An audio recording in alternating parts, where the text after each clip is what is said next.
عرب کے لوگوں میں دو خامیاں تھی.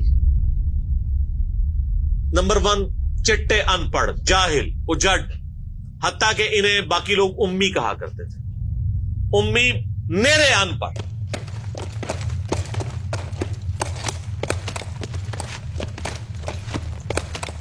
دوسری خامی تھی کہ یہ لوگ آپس میں لڑتے رہتے تھے. خاندانوں کے خاندان ختم ہو جاتے تھے. پانی پینے پلانے کے اوپر جھگڑا ہوا ہے تو 10 سال لڑائی ہو رہی ہے. یہ دو خامیاں تھیں. نمبر 1 چٹے ان پڑھ، نمبر 2 لڑاکو لیکن آپس میں. لیکن دو خوبیاں بھی تھیں. ایک خوبی یہ تھی کہ یہ ٹف ماحول کے عادی تھے. ریگستان کے رہنے والے، گرمیوں میں یعنی اتنے مشکل سفر کرنے والے، اونٹ کے اوپر مہینوں کے سفر، تھوڑا سا ساز و سامان کے ساتھ. اور دوسری خوبی یہ تھی کہ یہ جب کسی کو زبان دے دیتے تھے نا، پھر گردن ہی کٹتی تھی، پیچھے نہیں ہٹتے تھے. چاہے کسی دشمن کو بھی زبان دی ہے. اللہ نے ان کی یہ دو خوبیاں یوٹیلائز کر لی کہ زبان دی اللہ کے نبی علیہ السلام کو، انہوں نے جس نے دی، پھر گردن ہی کٹی ہے. اور دوسری خوبی کہ وہ ٹف ماحول کے عادی تھے لیکن لڑتے آپس میں تھے. اللہ تعالیٰ نے ان کی خامی کیسے پوری کی کہ ان کو ایک لیڈر ایسا دے دیا جس نے سارے قبائل کو ایک جھنڈے کے نیچے جمع کر دیا. اور جہالت کے لیے دور کرنے کے لیے ان کو ان کی زبان میں کتاب دے دی. اب جس نے سورہ بقرہ، سورہ نساء، سورہ مائدہ حفظ کی ہوئی ہے، اس کے سامنے کوئی کرسچن کا پادری، کیا یہودیوں کا پادری وہ بیٹھ سکتا تھا؟ جتنے ان کے دلائل تھے انہوں نے وہ زبانی یاد کیے ہوئے تھے. تو وہ لوگ جو اپنے آپ کو سمجھتے تھے کہ ہم بڑے علامہ ہیں اور یہ امی ہیں، ان امیوں نے ان کو علم میں بھی الٹ کے رکھ دیا صرف ایک قرآن کی وجہ سے. اور اللہ نے لیڈر دیا، سارے عرب قبائل جمع ہوئے. وہ عربی جو آپس میں لڑتے تھے انہوں نے کبھی یہ سوچا بھی نہیں تھا کہ اگر ہم ایک جھنڈے کے نیچے جمع ہو جائیں تو ہم دنیا کی سپر پاورز کو الٹ سکتے ہیں، رومن اور پرشین امپائر کو. اور دیکھیں سر پھر کیسے الٹا ہے انہوں نے. ود ان 17 ایئرز ہر چیز اڑا کے رکھتی ہے. صدیوں کی سلطنتیں، لاکھوں کی ریزروڈ آرمیز رومن اور پرشینز کی پوری دنیا پہ حکومتیں کر رہی ہیں. جدید اسلحہ ہے. اور ادھر یہ بدو ہیں جن کے پاس اونٹ ہیں، گھوڑے ہیں، تلواریں ہیں. نہ منجنیق انہوں نے کبھی دیکھی، نہ ان کے پاس اس طرح کے ہاتھی بڑے بڑے جو پرشینز کے پاس تھے. بس چل پڑے، کلمہ پڑے اور نکل کھڑے ہوئے. پھر دنیا نے دیکھا کہ ہر چیز کو الٹ کے رکھ دیا. انہی کے اسلحے ان سے چھین کے انہی کو الٹ دیا. وہ ساری کی ساری بجلی کس نے بھری تھی ان کے اندر؟ اس کتاب میں.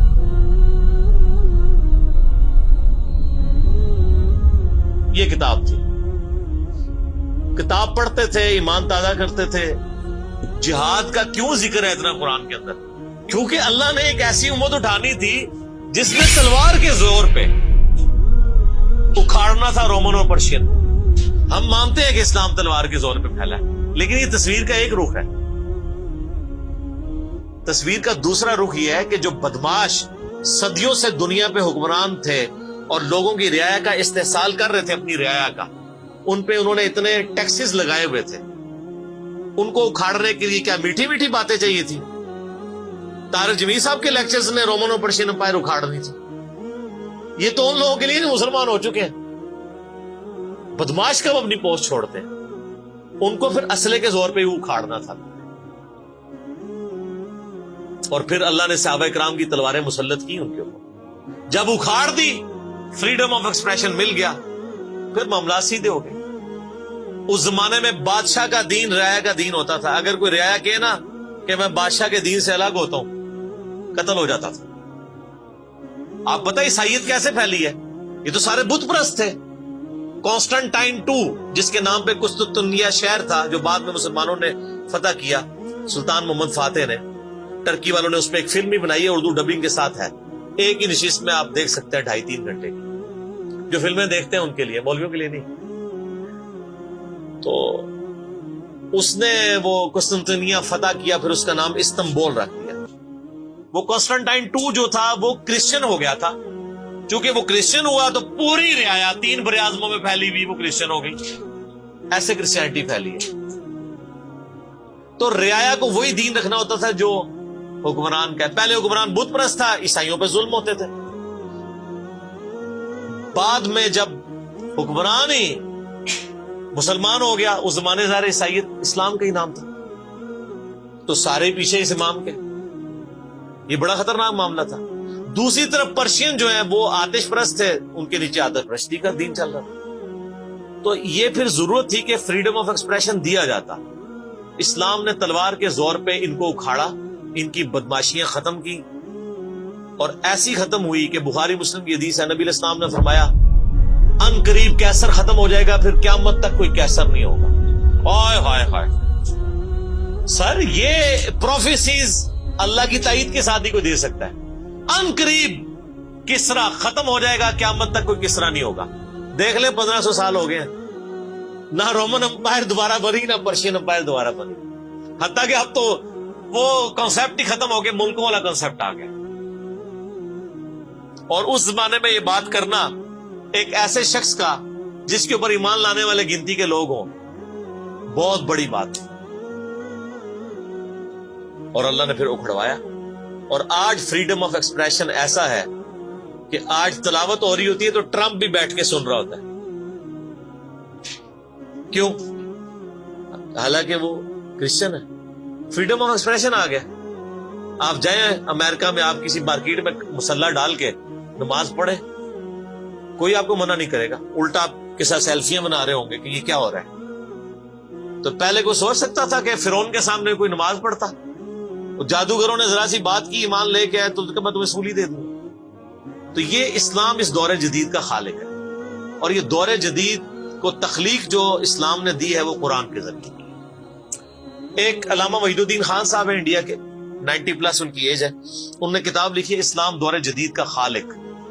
اسی ٹاپک کو ایڈریس کی، کمال کی کتاب ہے وہ، اور پڑھنے سے تعلق رکھتی ہے. آپ گوگل سے اس کا PDF بھی ڈاؤن لوڈ کر سکتے ہیں. چھوٹی سی کتاب ہے. انگلش میں بھی ایک کتاب لکھی ہے، گاڈ رائزز، خدا ابھرتا ہے. خدا پھر جو ابھرا ہے نا جی قرآن کے ذریعے. خدا کو تو خیر مخلوق کی ضرورت نہیں ہے، لیکن مخلوقات نے جو تماشا بنایا ہوا تھا نا، اس تماشے کو ہمیشہ کے لیے اللہ تعالیٰ نے اپنے پیغمبر امام اعظم سیدنا و مولانا محمد رسول اللہ صلی اللہ علیہ وآلہ وسلم کے ذریعے شرک کا خاتمہ کر کے قیامت تک کے لیے جو دین اسٹیبلش کیا اس کتاب کے ذریعے. اب یہ کتاب قیامت تک نبی الاسلام کا معجزہ ہے. یہ کتاب ہے سر جس نے دنیا پلٹ دی. اور یہ وہ کتاب ہے جو ہم صرف اپنی بچی کو جب رخصت کرنے لگتے ہیں نیچے سے گزارتے ہیں، ٹھیک ہے، اور چوم کے غلاف میں رکھ دیتے ہیں. اس سے زیادہ اس قرآن کو ہم کوئی اہمیت نہیں دیتے.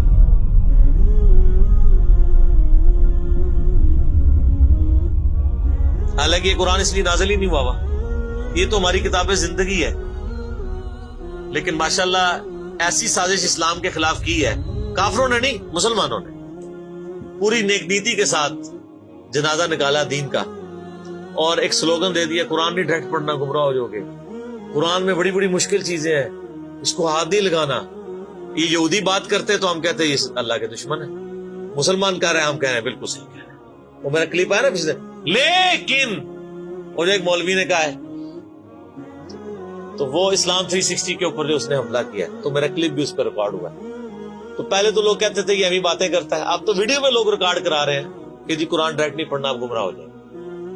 اچھا، آج تک آپ نے کبھی نہیں سنا یہ کہ فلاں مولوی کی کتاب ڈائریکٹ نہیں پڑھنی، آپ گمراہ ہو جائیں گے. یعنی مولوی کڈا سیاڑا ہے کہ اس کو طریقہ پتا ہے کہ میں نے بات کیسے سمجھانی ہے، اور اس کو ایسی کتاب لکھنی بھی آتی ہے جو گمراہ نہ کرے. اور اللہ کو ایسی کتاب نہیں دینی آئی کہ جو گمراہ ہونے سے بچا لے. قرآن میں کہاں ہے کہ یہ گمراہ کرتا ہے؟ وہ تو اللہ نے ٹانٹ کیا کہ جو قرآن پہ ایمان نہیں لاتے وہ گمراہ ہوتے ہیں. جو ایمان لے ہیں اور بات مان لیں وہ کیسے گمراہ ہوں گے؟ یہ تو تعریف کی ہے انہوں نے. تو اس کتاب نے جناب دنیا کی کایا کلب کی ہے، اور اس کا ٹیسٹ آپ تبھی فیل کر سکتے ہیں جب آپ عربی جانتے ہو تھوڑی بہت، یا پھر اگر آپ نے اردو میں ٹیسٹ لینا ہے تو آپ مولانا مودودی رحمہ اللہ کا ترجمہ پڑھیں، وہ اسی سوز و گداز کو ٹرانسلیٹ کرتا ہے اردو کے اندر۔ میں نے ابھی تک کسی اور بندے کے ترجمے کو نہیں دیکھا کہ جو ترجمے بڑے لوگوں نے کیا، مطلب بریلوی صاحب نے، شریف تھانوی صاحب نے، ان دونوں کے ترجمے تو ویسے ہی وقت کے ساتھ ختم ہو گئے اس لحاظ سے کہ اس میں تو کئی الفاظ جو ہیں وہ پرانی اردو کے ہیں، ہمارے نئے بچوں کو تو سمجھ نہیں آتی لکھا کیا ہوا ہے۔ ہم نے کئی سنگتیں ہلاک کر دی۔ سنگتیں پتہ کسے کہتے ہیں؟ نہیں پتا۔ کئی امتیں، انہوں نے امت کا ترجمہ سنگت کیا، اس زمانے میں وہ چلتا تھا۔ ٹھیک ہے، آج کل اگر آپ اعلیٰ حضرت کا یہ ترجمہ رکھے تو لوگوں کو نہیں سمجھ آئے، لیکن مودودی صاحب نے چونکہ لیٹسٹ اردو میں ترجمہ کیا اور پھر وہ سوز و گداز ٹرانسفر کیا۔ میرا چیلنج، آپ کوئی قرآن کی صورت نکالیں اپنی مرضی کی، باقی ساروں کے ترجمے رکھیں، پھر مودودی صاحب کا بھی پڑھیں، تو آپ کو لگے گا کہ آپ کا دل تیزی سے دھڑکنا شروع ہو گیا ہے۔ الفاظ کے چناؤ، پھر اس میں جو ردھم ہے، اور وہ انہوں نے تفہیم القرآن کے مقدمے میں لکھا ہے کہ میں نے دیکھا ہے کہ ہمارا نوجوان قرآن ترجمے سے لے کے بیٹھتا بھی ہے نا تو بور ہو جاتا ہے، تو ان کا میں نے سمجھا کہ کیوں ہوتا ہے بور، کیونکہ وہ تو پڑھ رہے تھے اردو میں، اللہ نے تو قرآن نازل کیا عربی میں، عربی اس نے سیکھنی کوئی نہیں ہے، اور اردو نے جو ترجمہ کیا ہوا ہے وہ انہوں نے ترجمہ کیا ہوا ہے ایز اے اسٹوری بک۔ یہ تو کتاب زندگی ہے، یہ تو زندہ کتاب ہے، بلکہ مسلمانوں کی زندگی کا سبب ہے۔ صحیح مسلم میں حدیث ہے، اللہ اس کتاب کی وجہ سے قوموں کو عروج دے گا اور اس کتاب کی وجہ سے لوگوں کو، امتوں کو زوال دے گا، جس کو ڈاکٹر اقبال نے پھر شعر میں کہا، وہ زمانے میں معزز تھے مسلمان ہو کر اور تم خار ہوئے تارک قرآن ہو کر۔ وہ زمانے میں معزز کون؟ صحابہ، اہل بیت، تابعین، تبع تابعین، اور تم خار ہوئے کون؟ اسی، اور صرف اسی نہیں، ساڑھے بزرگ بھی۔ یہ نہ سمجھیے گا، ظاہر آپ تو ہم کہہ سکتے ہیں نا، ڈاکٹر اقبال کے زمانے میں انڈیا، پاکستان، بنگلہ دیش کے جتنے بابے زندہ تھے، آج تو کہہ سکتے ہیں مر گئے ہیں۔ ڈاکٹر اقبال جب یہ شعر کہہ رہا تھا تم خار ہوئے تارک قرآن ہو کر، تو وہ خار احمد بریلوی صاحب، اشرف تھانوی صاحب، یہ سارے لوگ زندہ تھے اس وقت، انہی کو ہی کہہ رہے تھے نا۔ حتیٰ کہ قرآن کے ترجمے کو بھی گناہ سمجھا گیا، یہ تو بہت بعد میں ترجمہ ہوا ہے، پہلا ترجمہ شاہ ولی اللہ دہلوی نے کیا۔ پہلے تو لوگ کہتے ہیں قرآن کا ترجمہ کرنے کی ضرورت نہیں ہے، اور یہاں لوگ کہتے ہیں بزرگوں کی بڑی خدمات ہے۔ ہم پوچھتے ہیں 1000 سال سے بزرگ یہاں بیٹھے ہوئے ہیں، کسی ایک بزرگ کا قرآن کا بخاری کا ترجمہ مجھے دکھا دیں کہ جی یہ سلطان بہو نے دیکھے جی قرآن کا ترجمہ کیا، یہ جی داتا صاحب نے بخاری شریف کا ترجمہ کیا۔ کیا انڈیا، پاکستان، بنگلہ دیش کے لوگوں کی زبان عربی تھی؟ فارسی تھی نا، تو کسی بزرگ کو توفیق نہیں ہوئی ہے کہ قرآن کا فارسی میں ترجمہ کر دے۔ اتنا بڑا چھکا میں نے مارا ہے کہ قیامت تک یہ روئیں گے۔ آندہ کو کیا نا بزرگوں کی خدمات ہیں، ہمارے پرائم منسٹر صاحب بھی کہتے ہیں نا جی وہ فرید الدین گنج شکر کی بڑی تعلیم۔ فرید الدین گنج شکر صاحب نے کون سا قرآن کا ترجمہ کیا؟ اگر کسی نے قرآن کا ترجمہ ہی نہیں کیا، بخاری مسلم کا ترجمہ ہی نہیں کیا، وہ کیا خدمات کرتا رہے؟ وہ اپنی تعلیمات دیتے رہے۔ صحیح غلط اس کا فیصلہ ہم نہیں کرتے، وہ تو پھر میں اور طرف چل پڑوں گا۔ صرف جو خدمات والا ڈونگ رچایا ہوا ہے نا، وہ میں آپ کو بتا رہا ہوں۔ جتنوں کے مزار بنائے ہوئے آپ نے، کسی ایک کا ترجمہ دکھا دے قرآن کا، تو یہ پھر انہوں نے جان بوجھ کے سیاست کی اسلام کے نام کے اوپر، اپنی باتیں کرواتے رہے۔ سر ان کو پتا تھا قرآن کا ترجمہ ہو گیا، سورہ زمر اور سورۃ الانعام اگر اردو میں آ گئی تو بابوں کو کس نے پوجنا ہے؟ سر بخاری کا اگر ترجمہ ہو گیا تو ساروں نے تو رفع الیدین سے نماز پڑھنی ہے، بابے سارے بغیر رفع الیدین والے نے۔ یہ وجہ تھی کہ بڑی ہوشیاری ہے انہوں نے، یہ نہ سمجھو بولے سمجھے، بہت ہوشیار سمجھے۔ اور دیکھ لینا پھر اب رزلٹ سامنے آ گیا، جدھر ترجمے ہوئے ہیں وہ کہنا نہیں پیو دادے تے ایتھے ہاتھ بندہ سی، اے اٹھے بندہ ہے، تو رزلٹ نکل آیا نا۔ اسی لیے بزرگ جو کام کرتے ہیں وہ حکمت سے خالی نہیں ہوتا۔ ہاں انہوں نے بڑی ہوشیاری دکھائی ہے آپ کے ساتھ، لیکن اللہ کا وعدہ ہے هو الذی ارسل رسولہ بالہدی ودین الحق لیظہرہ علی الدین کلہ۔ قرب قیامت سے پہلے دین کو غلبہ ملنا ہے، غلبہ بابوں کے ذریعے نہیں ملنا تھا، اسی کتاب سے، جس کتاب نے پہلے غلبہ دلایا۔ اب آج دیکھیں بچہ اینڈرائیڈ فون کھولے ہوئے ہے، کوئی آیت آتی ہے ترجمہ پڑھ لیتا ہے۔ تو سر یہ خدمت تو پھر انہوں نے کی ہے نا اسلام کی۔ اچھا یہ اینڈرائڈ فون کس رحمت اللہ علیہ نے بنایا تھا؟ وہ کہتے ہیں بزرگ تے دنیا ہی کلب کر دے نگاہ مار کے. وہ بزرگوں لے آؤ تے ٹھیپا موبائل نہیں چلا سکتے. آپ مجھے بتائیں میں کسی بزرگ کو قبر سے نکالوں اور اس کو کوئی موبائل چلا لے گا؟ آپ کا بچہ چلا لیتا ہے. اور کسی کا اگر اتنا ایمان ہے نا بزرگوں کے اوپر تو آج والے بزرگوں میں بھی ہے. تو میں نے ان کو بڑی دفعہ مشورہ دیا ہے کہ وہ بزرگ جو جناب دنیا چلا رہے ہیں تو میں ان کو کہتا ہوں آپ کو بزرگوں کے ساتھ جہاز پہ بٹھاتے ہیں. جب 10 کلومیٹر ہائٹ پہ پہنچ جاتا ہے یہ بوئنگ جہاز, جب پہنچے تو ہم پائلٹ کو کہے تو تے پائی بسم اللہ پڑھ کے تے پیراشوٹ نال کود جا. بزرگ چلان تے جہاز لینڈ کران, وہ کتنے لینڈ ہوئے گا جہاز؟ بزرگاں دے مرید بھی اس جہاز ہی نیچے بیٹھ لگے جہاں تمہیں کہتے ہیں بزرگ دنیا چلا رہے ہیں, ان کو بھی پتا ہے جہاز کو نہیں لینڈ ہونا. اور جو جہاز نہیں لینڈ کرا سکتا, میں کہتا ہوں کسی بزرگ کو آپ لا کے جہاز کے کاک پیٹ میں بٹھا دینا, وہ نہیں لینڈ کرا سکتا. ہاں لینڈ کرائے گا اگلے جہاں جا کے, وہ بھی وہ نہیں کرائے گا, خود ہی ہوئے گا. سب کہانی ہے, کہانیوں کا دور ختم ہو چکا ہے کیونکہ اب ایک نعرہ عام ہے. کون سا؟ کہ نہ میں وابی نہ میں بابی, میں ہوں مسلم علمی کتابی. تو یہ علمی کتابی جب ہم کہتے ہیں تو وہ علم کون سا علم ہوتا ہے, وہ کتاب کون سی کتاب ہوتی ہے؟ یہ اللہ کی کتاب جس پہ ہم بات کر رہے ہیں. تو آپ دیکھیں میں نے اس پہ بھی 30-35 منٹ لگ گئے. اب آپ آ جائیں سورہ النبا.